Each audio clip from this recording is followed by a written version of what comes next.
बर्बाद करके रख दिया इन दोनों पार्टियों ने मुल्क को, और बर्बाद करके रख दिया इस आवाम को।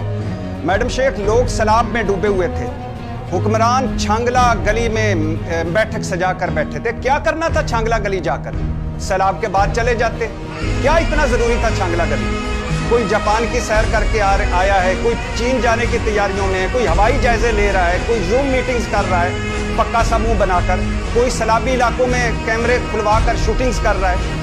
और अंदाजा करें कि पीडीएम का एक बड़ा कह रहा था सैलाब अचानक आ गया। क्यों बेवकूफ बनाते हो लोगों को? और गवर्नर साहब डैम का कह रहे थे, गवर्नर साहब इस्तीफा दे दें अपनी आपकी पार्टी ने डैम के सबसे बड़ी रुकावट थी। चिट्टा डैम पसंद नहीं तो काला डैम पसंद नहीं। आज कराची भी डूब गया और अब सिंध में भी दरवाजों के पास जाके खड़े हो जाइए।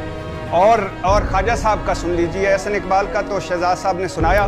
ख्वाजा साहब क्या फरमा रहे थे? फरमा रहे थे करप्शन की हद हो गई, सियालकोट की सारी सड़कें बह गईं। ख्वाजा साहब, किसने चेक करनी थी ये सड़कें कि ये ठीक बनी है या गलत बनी है? किसने रोकनी थी ये करप्शन? और किसने?